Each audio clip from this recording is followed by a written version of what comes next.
Years ago, I thought, what's an alternative way of looking at this? And I did a thought experiment. What if we decided to challenge ourselves and say, what's the least amount of food I can eat? Get all my macronutrients, right? I want to get all my protein, all my fat, all my carbohydrate. But what's the least amount of food I can eat in a day and maintain or put on muscle mass, not gain body fat, have all the energy I want, not be sick, and most importantly, not be hungry? There's this area where you can eat enough food to handle all the needs of your body and leave every meal satisfied, like you don't feel like eating anymore.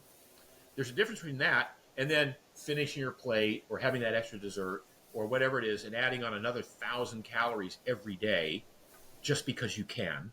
Mm-hmm. And in that space in between, most people who do this thought experiment find out that they can eat probably 30% fewer calories than they thought they needed to maintain their body mass and their energy and all of the things that I say and thought they needed to avoid being hungry, right? Well, that's a big mismatch.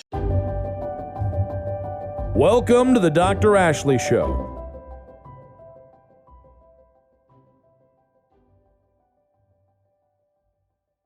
Welcome to the Dr. Ashley Show. I'm Dr. Ashley, and today I am so very honored to have the one and only Mark Sisson on the show. He provides such great information. I know it's a little bit of a longer episode, but make sure you stick with us because you're going to learn so much. If you haven't heard of Mark Sisson before, he has been shaking up the world of health and fitness for over 20 years. He ignited the ancestral health movement in 2006 with his wildly successful blog, Mark's Daily Apple, and his best-selling book, The Primal Blueprint. He helped popularize the ketogenic diet and the concept of intermittent fasting with his New York Times best-selling books, The Keto Reset Diet and 2 Meals a Day. He gave millions of health-minded grocery shoppers access to healthier sauces and dressings with his Primal Kitchen food company. And now he wants to change the way the world walks with his latest venture, a shoe company called Peluva. Mark Sisson, welcome to the show. I cannot believe we're here talking with each other. Thanks for having me, Ashley. Yeah, I'm excited too. Yeah, so I mean, between all of your great books, your blog, which I refer to weekly still, Mark's Daily Apple, your food company, Primal Kitchen, and now your new shoe company, I mean, you have positively impacted so many people. What does that feel like?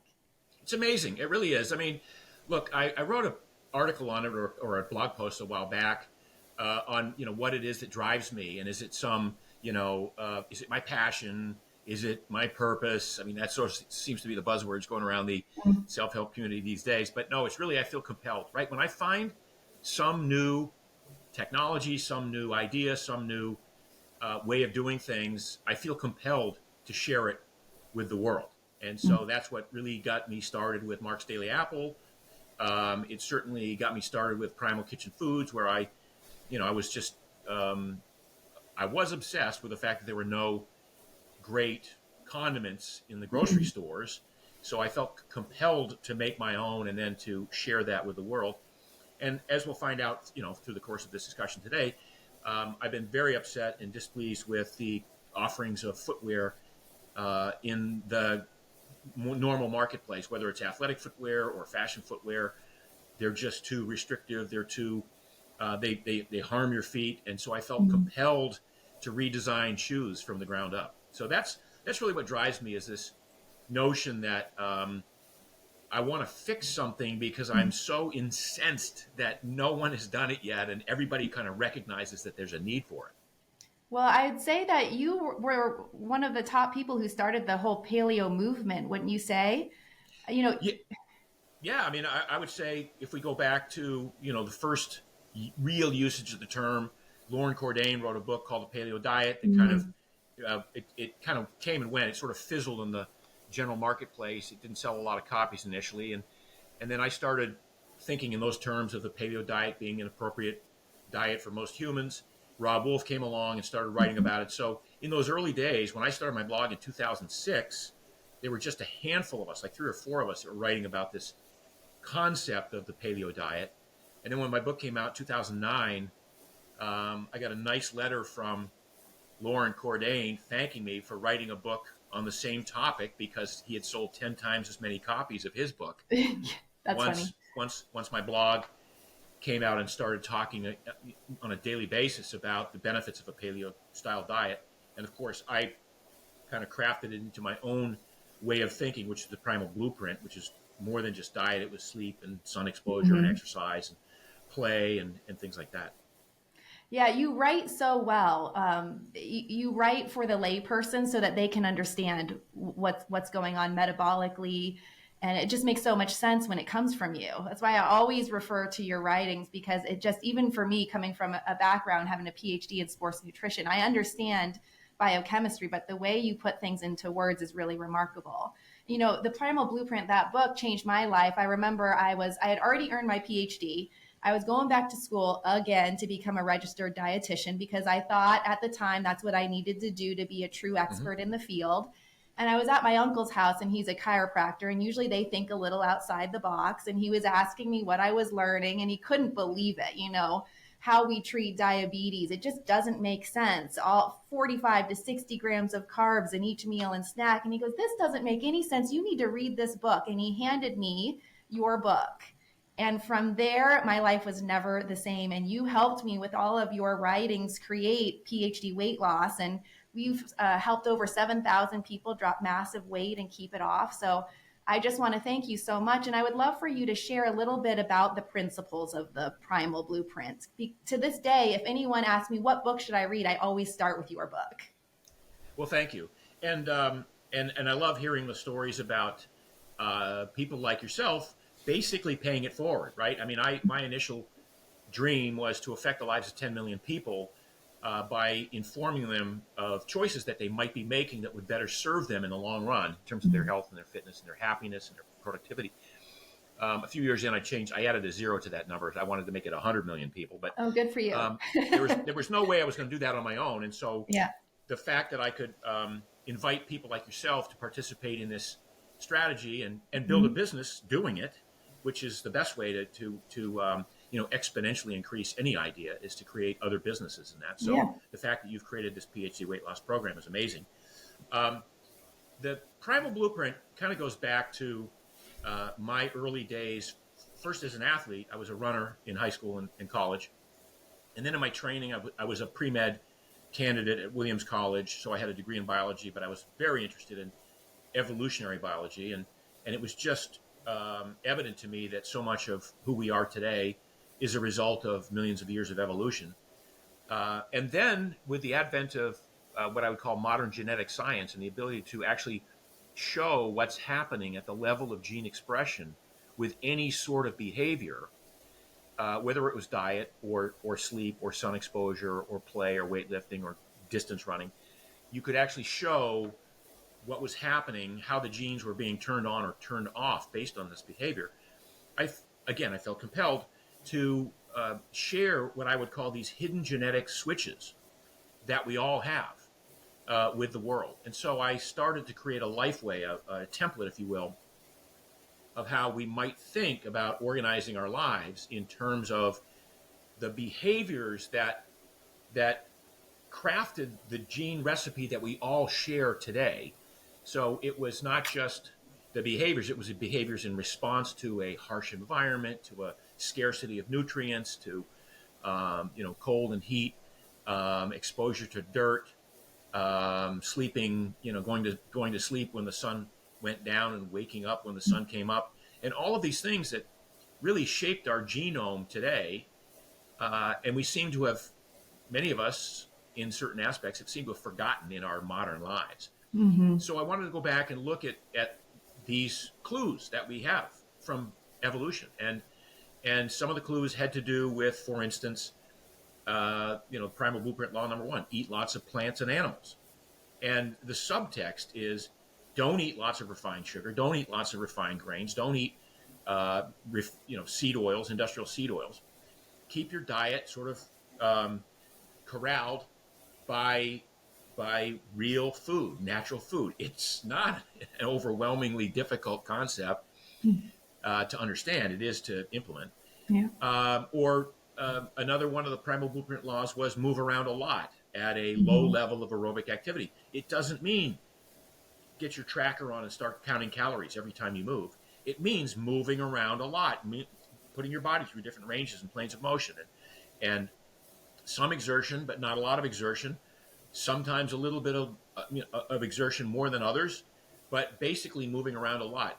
That could mean walking a lot during the day. It could mean working at a stand-up desk.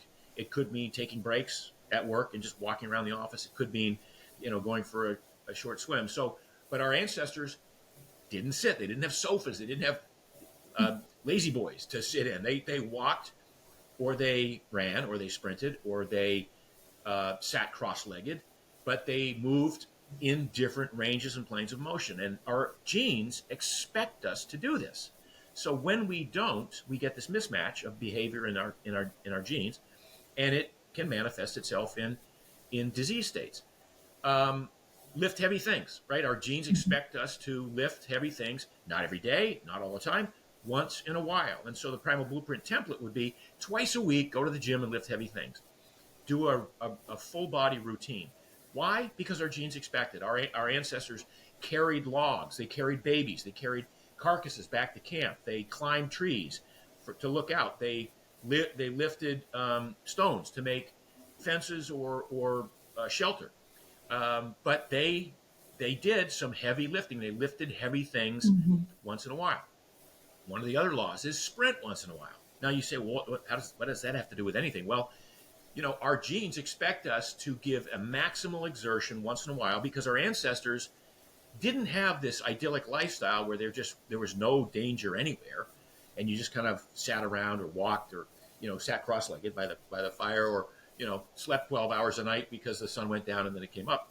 But there was danger sometimes, and you had to run away from things, run for your life, not for 10K or a marathon, but for 10 seconds or 20 seconds. And if you were fast enough to escape that life-threatening event, you lived long enough to pass the genes along to the next generation. So the genes expect us to do that once in a while.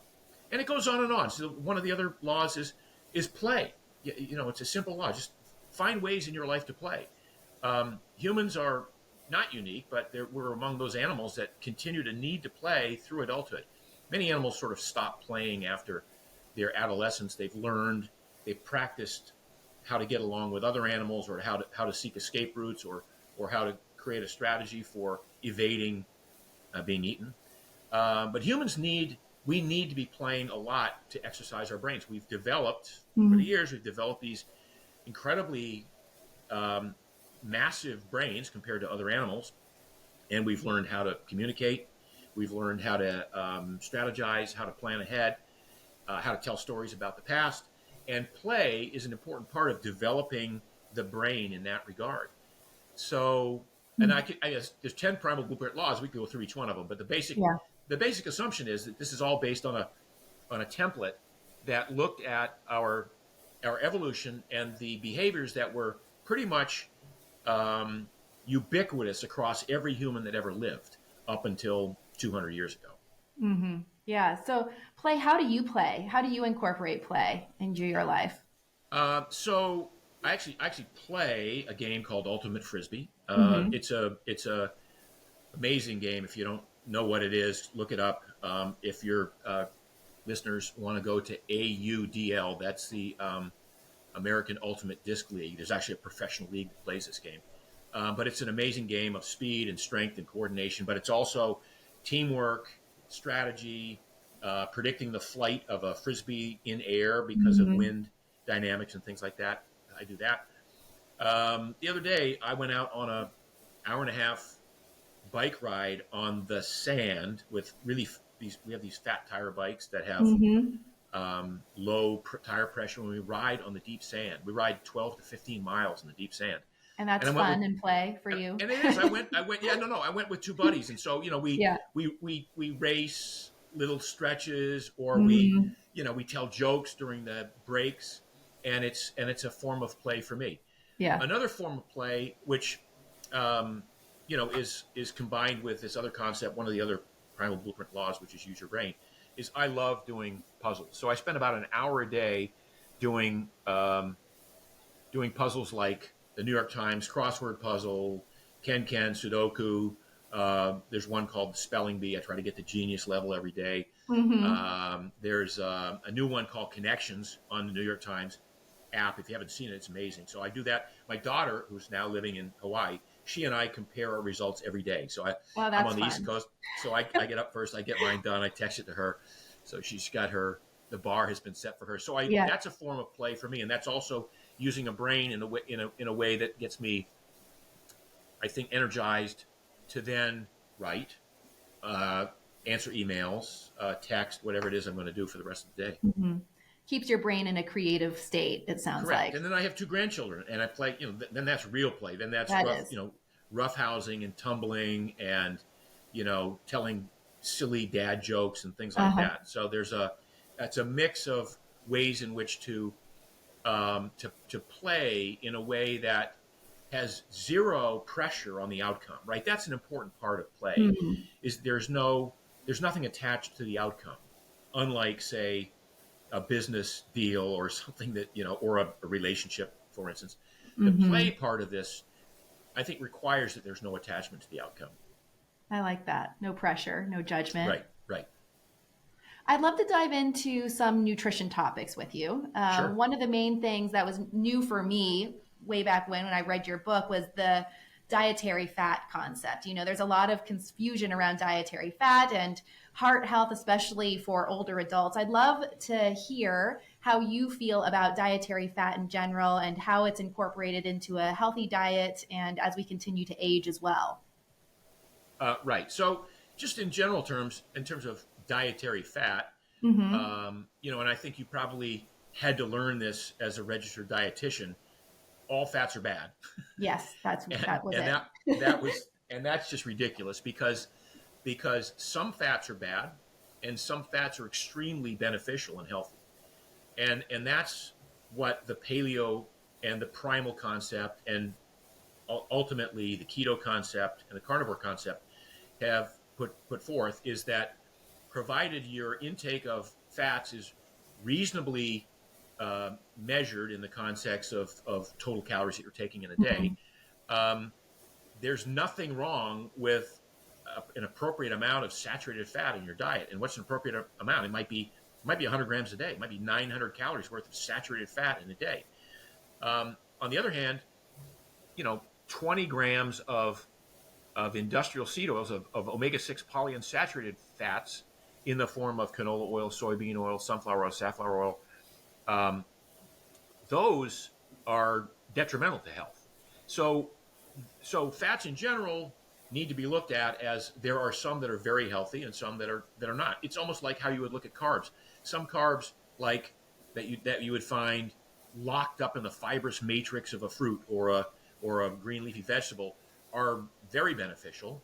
Others that have been refined into agave, for instance, which some people think is an amazingly wonderful natural form of sweetener. Agave is worse than high fructose corn syrup, and I think everybody's heard of high fructose corn syrup. Mhm. So these foods exist on a spectrum, right? And so some fats are amazing and great, and you want them, and some fats are horrible, and you want to avoid them. And so our job is to sort of, first of all, educate and enlighten people on this idea that foods exist on that spectrum, and then to show the spectrum and say, okay, if you choose more from this list of very beneficial healthy fats, and again within reason, like Mhm. one of the things that I found fascinating as this way of eating developed since 2003 or four, the early ketogenic diet group, where you said all carbs are bad, so avoid all carbs, and then all fats are fine. And so a lot of people would say, make up your, like what I found on a ketogenic diet is I can eat 4,500 calories a day, mostly protein, mostly fat, and not gain weight. Well, the converse of that is you won't lose weight because you need to be in caloric balance at some point Mhm. in order to, you need to force your body or ask your body to burn off the excess body fat that you're carrying, and you only do that by creating some sort of a caloric deficit. That does not mean calories in equals calories out. It's a very complex equation that we could get into. And again, it's the reason you exist, and it's the reason your program exists, to educate people about those nuances and to be able Mhm. to find their way through that maze of information and make the right choices. So the original keto people were like taking in 200 grams of saturated fat a day. That's just gross. it's just too much. So, we come down now to what is an appropriate amount of macronutrients for the average human. It's not a lot, right? It's some people are saying it's 1 gram per pound of body weight in terms Right. of protein. Hmm. God, I have a tough time just eating that much food, right? It So is a I, lot, isn't it? yeah, so I, and I, and there are some uh, well-published doctors right now who are talking about that. It's a good concept, and I think if you're a woman and you weigh 120 pounds, it's probably doable. I'm 174 pounds right now. I'm not eating 174 grams of protein a day, but let's Hmm. just say it's 120 grams of protein a day, Okay. and let's say you are limiting your carbohydrate intake to fruits and vegetables. You're Hmm. really going to be hard pressed to get more than 150 grams of carbs in that blend of salads and steamed vegetables and sautéed vegetables and a little bit of fruit. So if we have 120 grams of of protein, that's 480 calories. 150 grams of carbs, and that's 600 calories. We're only at like 1,100 calories. And if you make the rest up with fat, and again, as I say, 100 grams of fat is a lot of fat total. You're at 2,000 calories a day, and that really should be enough for most people, except those who are really, cranking out extremely hard workouts, or who are, working at day jobs that are manual labor, right? Yeah. So I don't know where I was going with that, other than to say that the notion that fats, that some people in the early days of keto said that doesn't matter how much fat you eat. Fat is so good for you and so great, and because it doesn't generate the release of insulin, it shouldn't Hmm. matter how much you take in. Like it's a But free food like it's almost. a free food, exactly. Yeah. So Yeah. anyway, Well, so talking about, we really don't need that many calories. I think about that often. If we all just ate the amount that we need, there would be so much more, I don't know, less food shortages out there because we consume so much extra and we're carrying around all of this excess fat weight, which is just, loaded down calories and energy that we really don't need. it's Um, crazy. It's it it's is no, it's really crazy. it's crazy, and I've said this. This is sort of my theme in the last couple of years of podcasting. Most people go through life with this attitude like, I love to eat. Eating is one of the things that's one of my great delights in life, and so I want to eat as much as I can, and Hmm. I'd like to eat as much as I can and not gain weight. And so they look at every meal they take in as like a challenge. Like, what's the most amount of meal that I can eat here and not gain weight, or not feel like a glutton or whatever? And over time, some people are able to do that and able to consume 3,500, 4,000 calories a day. Some people don't even gain weight on that. That doesn't mean that bad things aren't happening inside as a result of that diet, right? So the fact that you don't show the weight doesn't necessarily indicate you can get away with that. Hmm. Years ago, I thought, what's an alternative way of looking at this? And I did a thought experiment. What if we decided to challenge ourselves and say, what's the least amount of food I can eat? Get all my macronutrients, right? I want to get all my protein, all my fat, all my carbohydrate. But what's the least amount of food I can eat in a day and maintain or put on muscle mass, not gain body fat, have all the energy I want, not be sick, and most importantly, not be hungry? There's this area where you can eat enough food to handle all the needs of your body and leave every meal satisfied, like you don't feel like eating anymore. There's a difference between that and then finishing your plate or having that extra dessert or whatever it is and adding on another 1,000 calories every day just because you can. Hmm. And in that space in between, most people who do this thought experiment find out that they can eat probably 30% fewer calories than they thought they needed to maintain their body mass and their energy and all of the things that I say, and thought they needed to avoid being hungry, right? Well, that's a big mismatch. And to your point early on, not only would people lose weight, we would throw away less food, because I think the numbers are staggering. The amount of food that restaurants throw away, the amount of food that grocery stores, especially produce, have to throw away every day, and the amount of less food that you personally eat. All of Hmm. those things you could feed the world with I that. know. I and really think everybody that's would be happy. Yeah, I agree with that. I understand what you're saying, and that's a lot of the work we do at PhD is help people get back to more intuitive eating because for a lot of us, our senses are skewed because of the foods that we're eating. There's I think a large portion of weight loss is an addiction recovery process.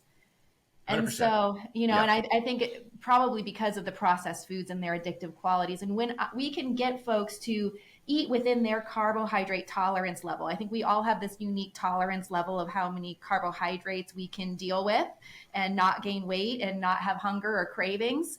If we can teach people to eat within that, then their hunger and their cravings go away, and we can start to break the ties with the foods they say they love that aren't loving them back anymore. When they're eating above their carb tolerance level, it just makes leptin and ghrelin and our signals go off, so they can't understand when they should stop eating.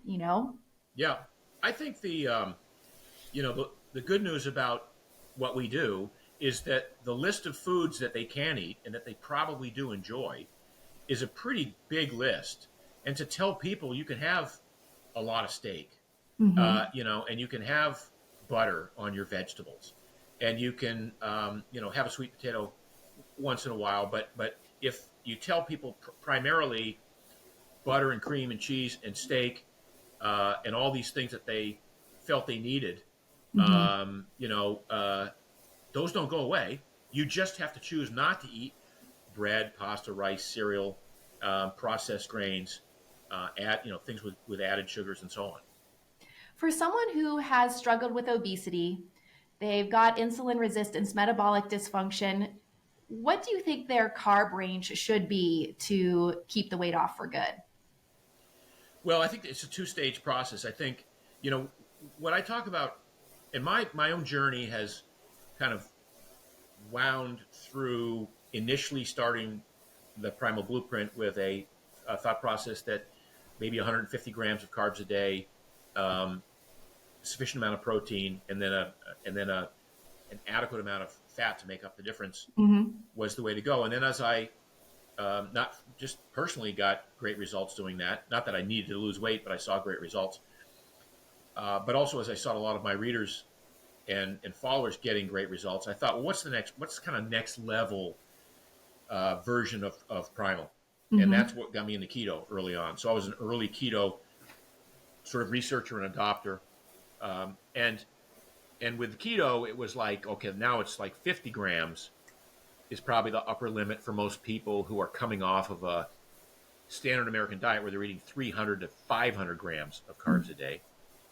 And so 50 would be a good number to get to get into ketosis and start the body to start those genes to upregulate and start creating more enzymes that burn fat, take fat out of storage, start building more metabolic flexibility, start building more mitochondria, which is the little places in the cells where fat actually burns, increasing the efficiency of the existing mitochondria, all these things.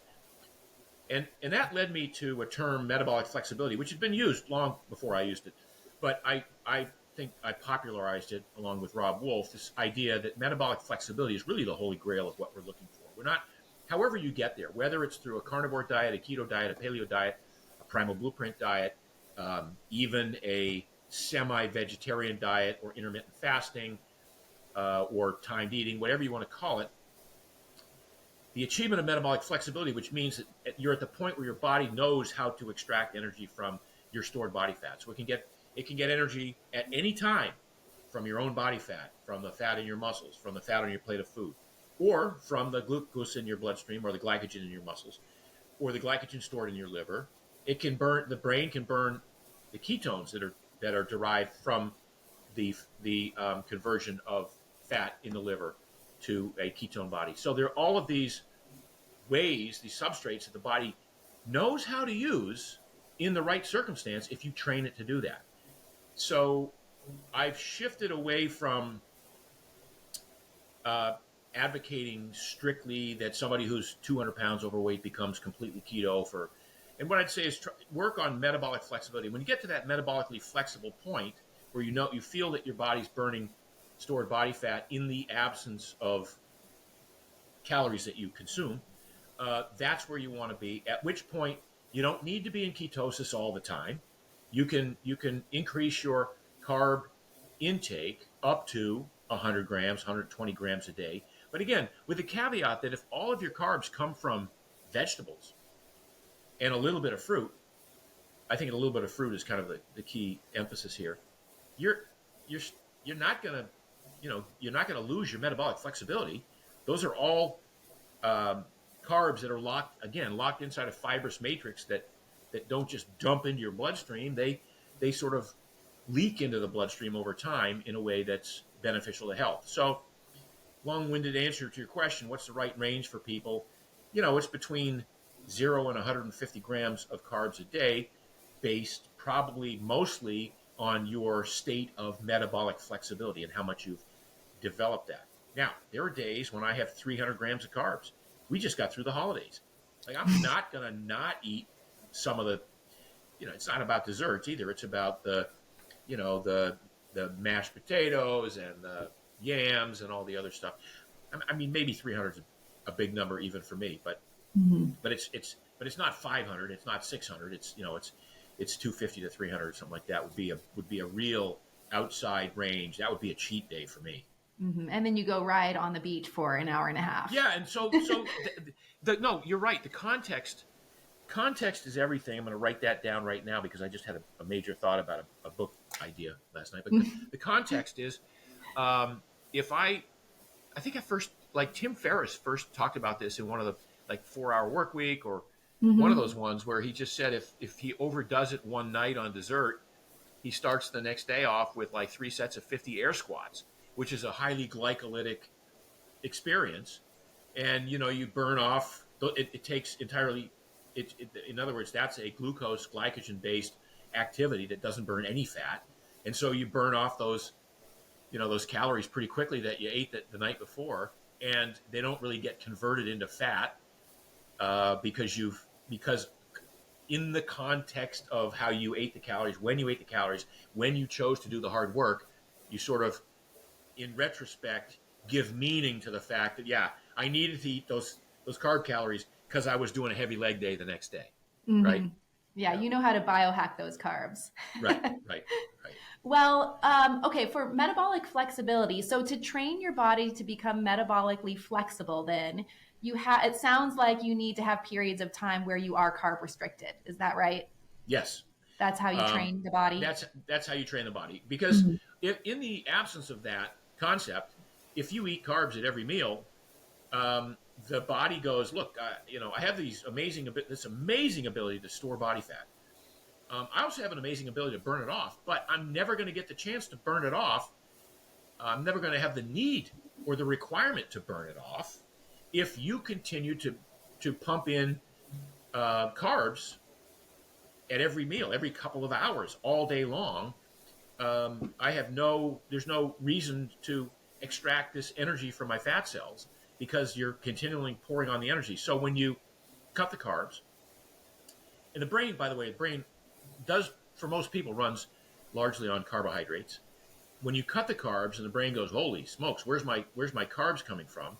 In the early days of ketosis, when you first start this, the brain, again, kind of freaks out, sends signals to the adrenals to secrete cortisol. The cortisol is a steroid hormone. It's a catabolic steroid hormone, if you will, that goes and seeks out sources of amino acids. So it literally tears muscle tissue down to send a few amino acids to the liver to get turned into glucose in a term we call gluconeogenesis, just to feed the brain, to keep the brain happy. Well, over time, if you withhold those carbs, the adaptation the body makes is it creates a lot of ketones, and this is a natural response. It's not a disease state. Everybody who goes a couple of meals, skips a couple of meals, makes ketones. The liver makes ketones. It's very good at making ketones. The problem is, if the brain hasn't gotten used to burning the ketones, it doesn't have the metabolic machinery to burn ketones effectively, it still thinks there's going to be a source of glucose coming. And so it takes a couple of days of this restriction to get the body to settle into this notion that, okay, there aren't going to be that many carbohydrate carbs grams coming in. So we're going to build this metabolic machinery. The brain is going to get settle down, get used to burning ketones, and the brain loves ketones. It really does love ketones, so it's not an issue. And then the muscles, become prompted to burn more fat. They're more likely to extract energy from the fat, first of all, stored inside the muscle cells, because we do store fat in the muscle cells, for doing the work. So if you're going to go for a walk or a run or a jog or whatever, you start to tap into those fat stores. And now you've got this cycle going where the brain is happy. The muscles are now getting used to the idea that they're going to be deriving more energy from fat. And so all of the genetic signaling that we want to have happen starts to happen. And we start to build more mitochondria. And that's where the fat gets burned. And we start to make more enzymes that take fat out of storage from the actual stored body fat part of the body. And it's a great adaptive mechanism. Once again, it calls on millions of years of evolution, during which time food was scarce. And so food was so scarce that when we came across a supply of food, we are wired to overeat. We overate that food with the idea that the excess calories would be stored as fat on our body, conveniently located, by the way, above the waist and around the hips and on the upper part of the thighs and the butt, because that's the center of gravity. And if we're carrying these excess fuel depots with us everywhere we migrate as migratory beings, it made sense to have that fuel be near the center of gravity, so it didn't tip us over. If we carried all of our fuel sources on our neck or our shoulders, which some animals do, we'd fall over, right? We'd be top heavy. So it's an elegant system that evolved, in which we store energy as excess calories to be used when there's a dearth, a lack of food. The problem is we live in a society where there's never a lack of food, so we sort of have to create this lack of food by cutting carbs or skipping meals. And that's what really prompted the whole intermittent fasting boom, was this idea that if you can go 16 hours without eating, the body has no choice but to tap into fat stores, to make ketones, to build a metabolic machinery to burn those ketones efficiently. And that's how you develop metabolic flexibility. So you can do it with withholding carbs. You can do it by just intermittent fasting and not eating for 18 hours. You can do it somewhat through the choices of workouts that you do that are fat burning in nature and not glycolytic in nature. Or you can do it by a combination of all three, right? And ideally you'd say, okay, I'm going to, in my first 6 weeks, I'm going to cut carbs, and I'm going to start to develop this ability to go long periods without eating anything, like 16 to 18 hours of no food. That prompted my book, 2 Meals a Day, where you start eating at 1 o'clock is your first meal, and then 7 o'clock p.m. is maybe your last meal. And you develop flexibility that way. So again, all based on context. And then if you add in that you're going to use that period of time while you're adapting to that to only do low-level aerobic activity like long walks, long bike rides, easy work, not a lot of sprinting in those days, not a lot of lifting, because you want to be burning 90% fat as your source of energy while you're doing that. I love that. So then, are there specific lengths of time that we should be involved in these, low carb phases or intermittent fasting, or is there just something that we should be ongoing that we dabble in all the time? I mean, dabbling it that's a great way to put it, because I say for most people who haven't done this, in my book, The Keto Reset Diet, we talked about how you transition from a standard American diet to a primal blueprint type diet with a max of 150 grams of carbs a day for a couple of weeks, to a 6-week program of keto, right? Just a 6-week ketogenic program. And that's most people's first experience with keto. You gotta do the work, right? You gotta spend minimum of 3 weeks, but I say 6 weeks is ideal. And once you've done that and established this metabolic flexibility, and you've got your eating patterns down, and you've introduced some form of well, I don't want to call it restricted eating as much as I call it intermittent eating, not intermittent fasting, but some longer periods of time where you're not consuming food. As long as you don't go hungry, and again, going hungry kind of ruins everything. So you have to develop the skill to do this and the ability to burn body fat in order to do it. But once you've gotten there, then you can play at the margins a lot, right? You can add back some carbs, you can add back some starchy vegetables, you can play around and see.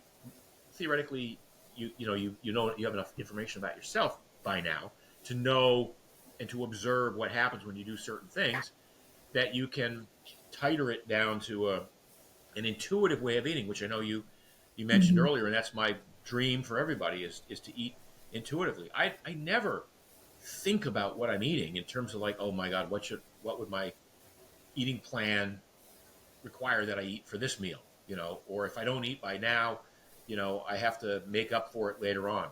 No, intuitive eating means whatever you eat, you feel good about it. You feel, and if you don't feel good about it, so what? You get back on the wagon the next meal. It's like it's a non-guilt driven way of eating that as long as you pay attention to appetite, cravings, and hunger, and don't get tethered to, for instance, even a particular mealtime, and just say, I don't care what time it is. I'll eat when I eat, and I'll be fine with that. And if I'm hungry, I can have a snack. It's not I don't want hunger to derail me. But what's the difference between hunger and famish, right? If I'm like, I get hungry sometimes, and then I go for a walk, and I'm not hungry. Yeah. I didn't eat anything. I didn't fix it by eating something. I just went for a walk, prompt the body to start to put more energy through in terms of fat, because walking is almost entirely a fat burning activity, and so the hunger thing was really an artifact of my maybe boredom. I don't know. Maybe it's or time of day. It's noon. I must be hungry. The other day I had a midday long meeting, like a 3-hour meeting that was going to go from noon to 3. And I didn't want to not eat. I could have, but I didn't want to not eat, and so I went and had a breakfast at 10:30. Couldn't eat it. I couldn't finish it. I had a couple of bites. I'm like, this doesn't work for me. I'm not hungry, and I'm not going to force myself to eat when I'm not hungry. I was literally a couple of bites of an omelet, and I was just not comfortable continuing to eat that meal. And that was a real signal to me that once I pay attention to what's going on, I'm going to be okay. I'm not going to starve to death, right? There's food whenever I want to have food. There's access.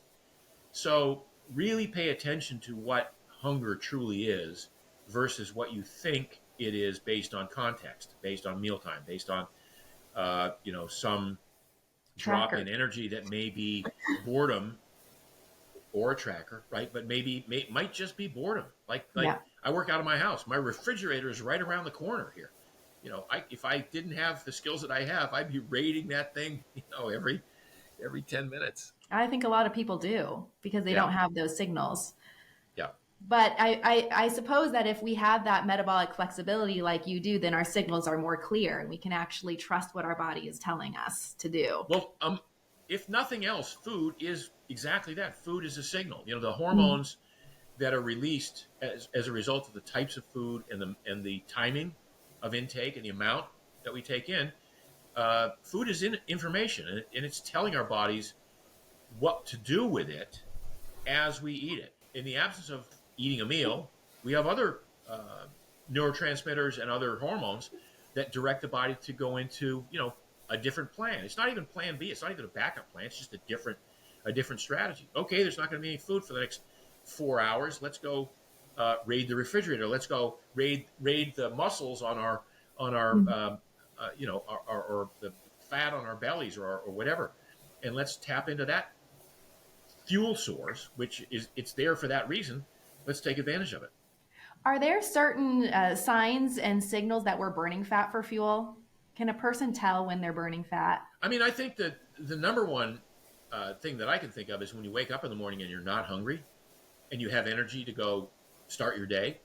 That's the best indication that you're burning fat. Hmm. I could also point to elite athletes, some of whom I've worked with over the years. They're guys doing 100-mile races now Yeah. without consuming calories, Really? right? They're just consuming water and electrolytes and no calories. It's more of a test than anything else, but it's also um, that there's a thought process that by consuming um, exogenous calories during the event, that it might be interfering with this wonderful process that's ongoing, that's Hmm. taking in. And when you're doing a 100-mile run, you're probably your fuel usage is probably 400 calories an hour. It's not 1,200 calories an hour. It's probably some, you know, um, if you're doing 15-minute miles, most of which it's hiking, for instance, Hmm. in these off-road races. Um, so it's not it's not such a huge amount um, of energy requirement that you have to take in exogenous. Now these are extreme examples, but that's somebody who knows they're burning they're burning fat because they're not eating at all during a multi a 13 or 14 hour ordeal. Hmm. But I think waking up in the morning and having the energy, and my experience the other day eating breakfast at 10:30, I'm like, I'm not hungry yet, and it makes me uncomfortable to eat. And I normally do, like I'm doing this interview with you. We started at 11:30. I just came back from a hard workout at the gym. Fasted. I didn't eat. I don't eat before my workouts anymore. Ever?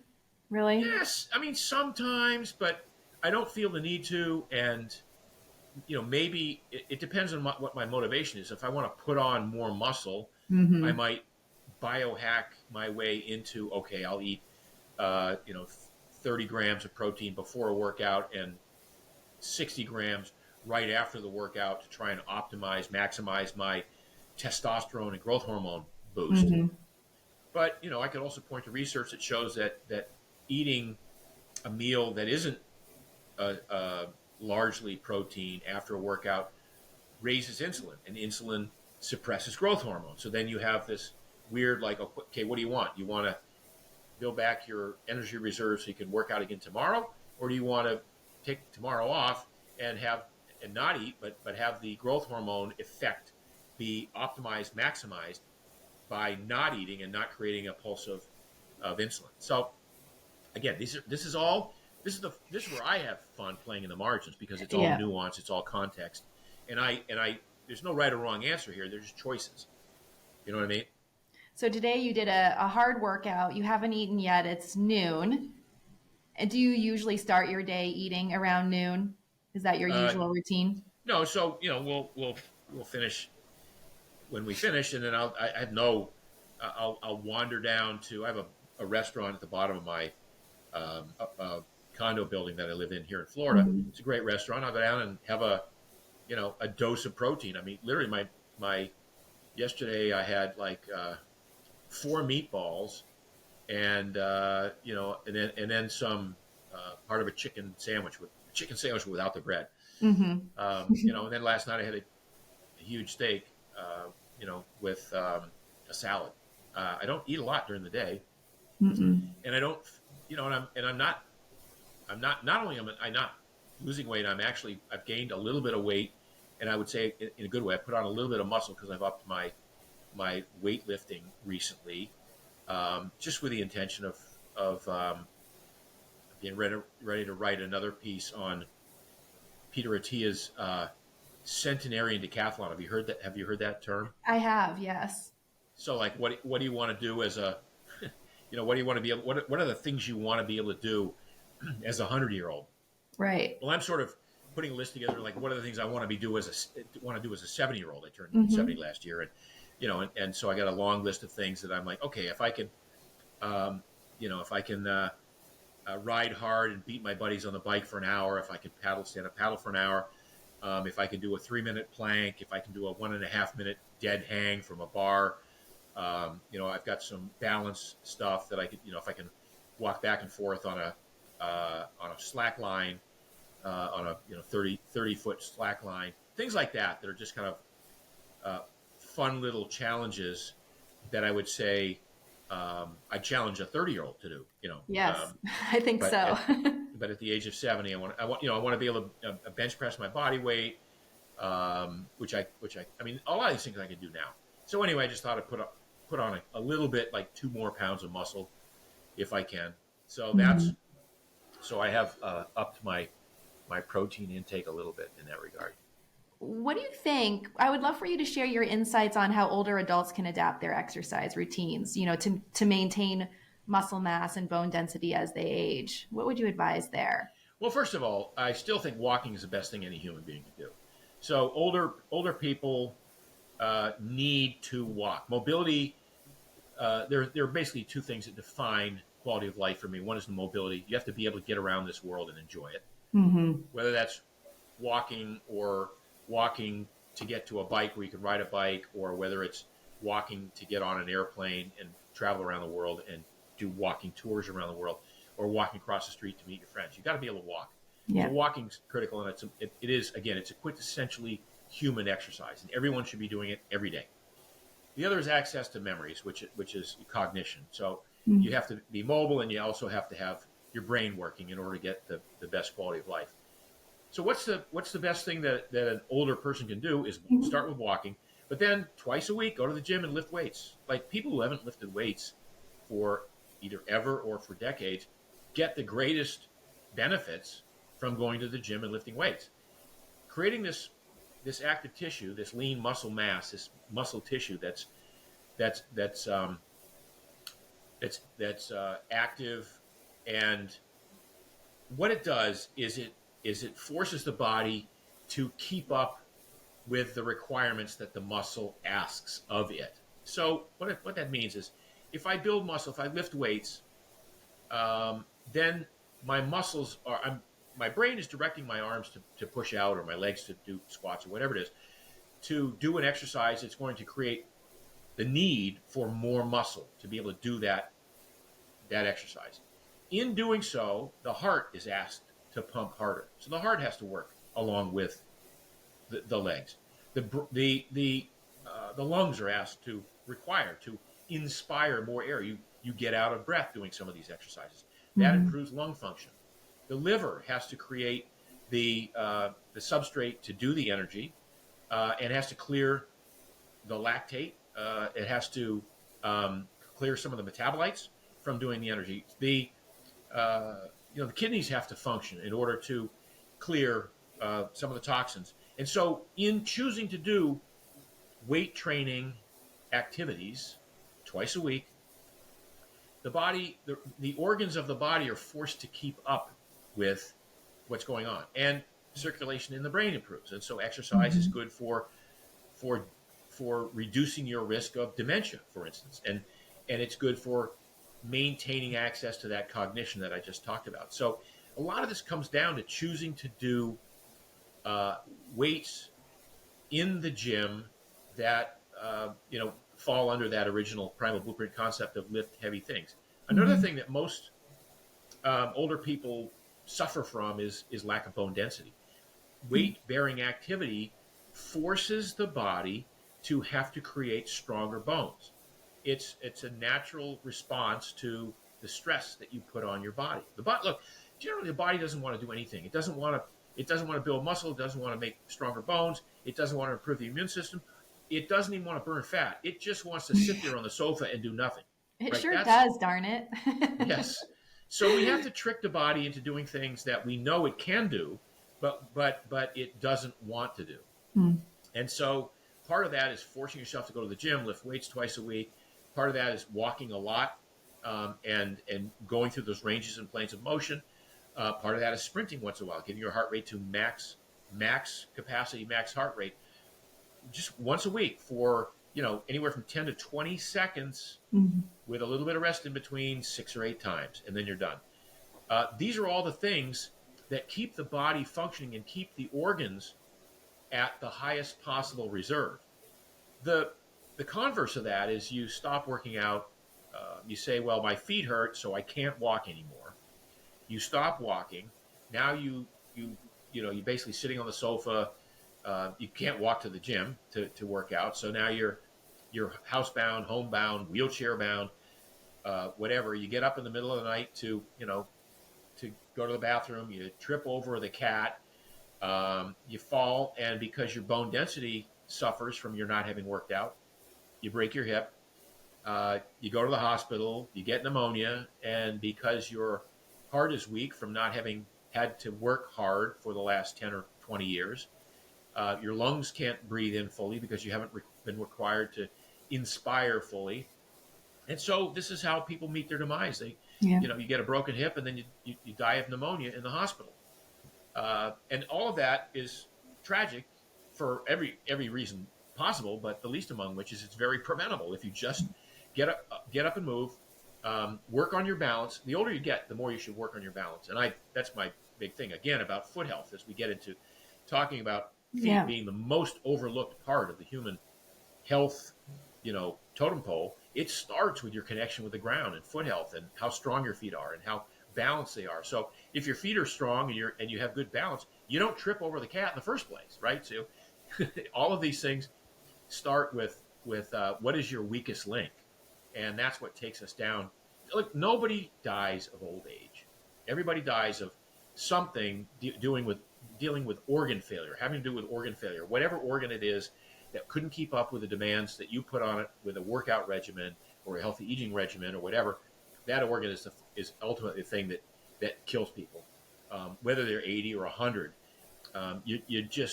You really don't die of old age. Mm-hmm. So how do we stave that off? We stave it off by moving around a lot, as much as we can, lifting heavy things twice a week.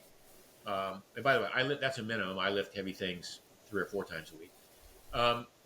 Sprinting once in a while, and maintaining this organ reserve along with this muscle capacity that now gives you, some of the attributes of being able to do things. You play games with people and get out on a golf course and walk the whole course, or play pickleball, which apparently is the new, the new thing. I love pickleball. Yeah. So, and a lot of people would love to do that, but they've given up on their training strategy. And, as I tell people, after the age of 40, your number one job is your health. What you do to make money, that's your number 2 job. Mm-hmm. Your number 1 job is protecting your health. So when we talk about walking, it seems like that's really important to create strength and balance. How much should we be walking every day? And then would you talk to us on how can we strengthen our feet and how do we work on good balance? Sure. So first of all, we should be walking as much as we can. When I go to Europe every summer and I don't have access to some of the equipment that I have at my house here. I don't ride a bike in Europe. It's too dangerous. So I walk an hour to 2 hours a day, every day. I enjoy it immensely. I also do some stand-up paddling, but I would say a minimum of a half an hour a day for most people. But an aggregate of like 5 hours a week of walking would be ideal. Mm-hmm. That's about 15 miles total walking if you really added it up. So that's kind of what I would say is a minimum amount of walking to do. And then that gives you, and people say, well, I want to run or I want to jog. That's fine if you want to, but I have a new book coming out in June called Born to Walk. And it pretty much trashes the running movement as having been inappropriate for about 98% of all people. People should be walking. They shouldn't be jogging or running, but they should be walking with good form and a good gait. They should be walking in minimalist shoes or barefoot. So that's another thing I want to talk about. One of the problems that people have with walking now is these shoes that you buy in the running shoe store are so thick that they negate all of the important information that the bottoms of the feet are supposed to have to help you regain your kinetic chain from the ground up. So I encounter people all day who say, I want to walk, Mark, but my knees hurt when I walk, or my back hurts when I walk. Well, I would argue that it's the shoes you're wearing that's causing much of that problem. And so you have to kind of learn how to walk again. And that means learning how to walk in minimalist shoes. Minimalist shoes are shoes that have very thin soles on the bottom of no arch support and have a wide toe box. So your toes get to splay outwardly. You get to feel the ground underneath so that every time your foot lands, if it lands in a different angle because of a rock that's a good thing, right? You want your ankles to roll a little bit with that and get stronger with every step that you take. Now, if you're running, that becomes problematic for some people. That's a bit too much. But if you're walking and you step on a uneven surface, you adjust to it. The brain, because of the information that the bottoms of the feet get because of a thin-soled shoe, the brain already knows. By the time you weight that foot going forward, the brain knows how to flex the ankle, how to bend the knee, how to torque the hip, how to contract or not the muscles that are going to absorb that little bit of shock. And that's how you retrain not just the feet, but you stretch the Achilles out and the calf muscles out, because now look, most of the running shoes that I see these days also have a huge drop from the heel down to the toe. It's more than an inch sometimes. So what that does is that feels like you're walking on an incline, but it also shortens your calf muscle, which is not a good thing. I mean, I'm so appalled at the running shoe industry over the past 10 years that I felt compelled to create a new shoe. And so I'll just show you here, but this, I don't know if you, this is the Palooza. This is our, the Strand, which is a workout model. It's thin and flexible and wide, and it has 5 individually articulated toes. And that's one of the things that I wanted to really call attention to, is that toes need to articulate. They need to bend up and down with every step that you take. And regular toe boxes on regular shoes don't allow that. The toes all have to move in unison, up or down together. And they're also typically very restrictive. You know, most shoes cramp the big toe over toward the other toes, cramp the little toe inward, and then you've got this, you know, this mitten that you're wearing when you should be wearing a glove to feel the ground underneath. So I decided, my son is my co-founder in this company, that we would redesign shoes from the ground up in a way that was optimized for human use, and particularly walking. So people say, well, can I run in your shoes, Mark? And I'm like, I don't want, you can, but I'd rather you walk in them, because you have to learn how to run again. You have to learn how to run with a proper form. You know, most people who are wearing these thick cushioned running shoes are heel strikers. We didn't evolve to be heel strikers. We evolved to be a 4-foot landing running. You know, we evolved to sprint and to walk. None of us evolved to run 10K a day as a jogger. We didn't evolve to become marathoners. The fact that we can do it, it's marvelous, but it's not serving most people. So I want to kind of take this whole concept of walking. I want to give runners permission to walk again, to walk a lot. I want to give everybody the directive that you've got to get out and walk. And ideally, you would walk in a wide, thin, flat, flexible, minimalist type shoe where you feel the ground underneath, and you retrain the small muscles of your feet to become strong again. A lot of people will say, well, Mark, you have no arch support in that shoe. I need arch support. Well, most people don't need arch support. The reason they think they do is their arches have atrophied, because they've been wearing arch supports their whole life. The arch, that part of the foot, that plantar fascia, has never had a chance to really strengthen itself, and as have not the other muscles of the foot, to learn how to maintain balance, to splay outwardly, to do all the things that feet are supposed to do. As a result of wearing cramped, confining, cushioned shoes, as most people have for the past 10 years, all of that important information gets bypassed, and everything sort of starts with the ankle. Like, the ankle goes, okay, how do I bend? I don't know what's underneath my foot. How do I bend? The knee goes, I bend sideways, bend outward. So it becomes a self-fulfilling prophecy that people they want to go walk, but now they can't walk because their shoes are too mushy, and there's no information coming to the feet. You know, one of the reasons I started this shoe company was I have friends at many shoe companies. Like, I have so many connections in the shoe industry, I can't believe it. From the original days of Nike, when I was a Nike athlete, to Brooks, to Hoka, which is the big shoe company now, to all of these various companies that are making shoes, and particularly one in coming out of Switzerland, On. If you've heard of On running shoes, I get free shoes from all these people, and every once in a while I'll try to go out for. I can't walk a mile or 2 miles in these shoes without my knees hurting. Really? And I've got yes, and that's the most telling thing to me of all. Yeah. Is that if my knees start to hurt when I'm wearing cushioned shoes, and yet I can walk 12 or 14 miles with zero impact on my back or my knees with these, because I'm feeling every footstep I take, I feel it. That must be what's going on with tens of millions of other people who would like to be doing more walking like that, but they're missing the point. They're not getting the full benefit of the gait that the heel landing with the heel and rolling off the big toe, not the the entire foot as it's cramped and lashed together by the shoe.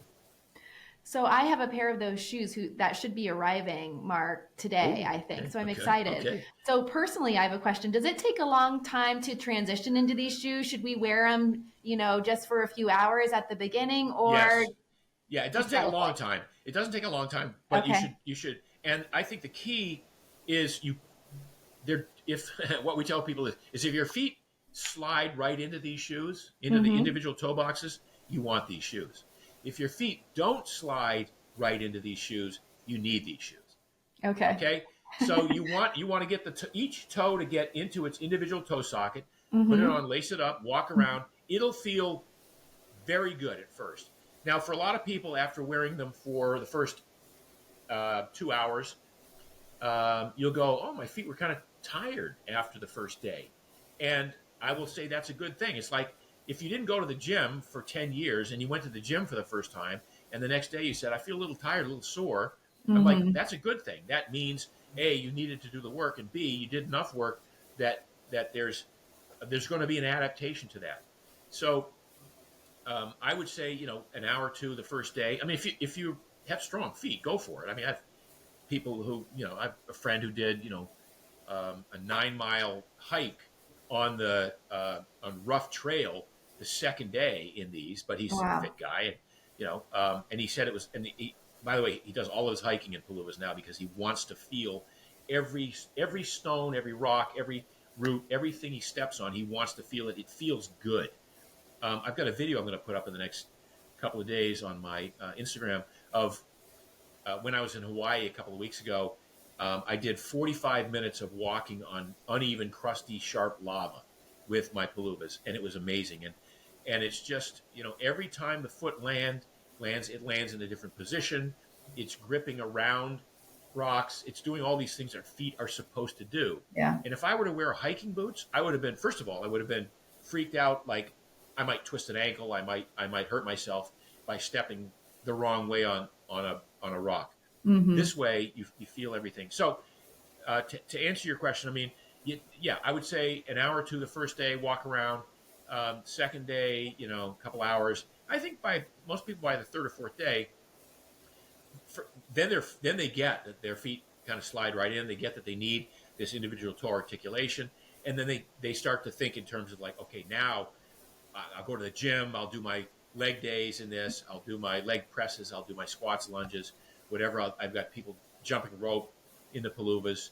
I've got people doing when they would have done barefoot sprints, they're wearing Paluvas to sprint in now. Anything you would do barefoot, you can do in Paluvas for sure. And then I would say, and then because we feel so strongly that people are going to embrace this idea of toe freedom and toe articulation, that we've made shoes like I have this is like a loafer type slip-on. So that's like I wear this out with and by the way, this is sort of a fake. It's made to look like a real shoe. It's still, your heel's still only 1 centimeter off the ground in this, a centimeter and a half.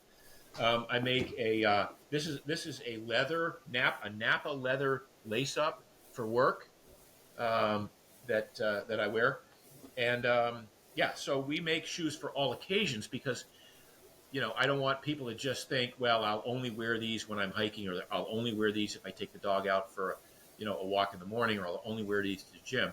Like I've lived in these for 2 years. I haven't worn any other shoes for 2 years now. Wow. Well, I'll let you know if I need them or if I want them. There you and go. I'll take a picture No, of that's myself good. wearing it. That's good. That's good. Wow. And yeah, that'd be amazing. And I'm obviously happy to hear the feedback. We've got, many thousands of customers now. We launched in March. The So response it's is pretty incredible. new. Oh yeah, no, it's just, Oh, it's wow. just in March, and we've had incredible reviews. I mean, I've got some influencers in the movement and flexibility space with millions of followers that's all they wear, and they're telling people about them. If you want to go to Movement by David on Instagram, for instance, he posted something the other day that got 6 million views. Wow. It's incredible. So yeah, we're getting really, really great feedback from people in this industry. Well, my husband got a pair too, and he's a foot and ankle orthopedic surgeon, so I'll get his thoughts too. Wow, so he's the guy. I've loved chatting with you, but I need to talk to him actually. Our time is over. It's time for him. No. It'll be really interesting to see his response. Yeah, those are the guys.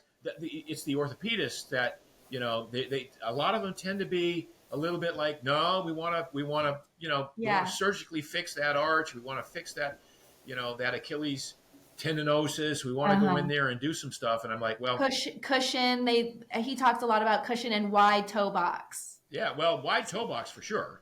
Wide toe box, but the cushion thing is not.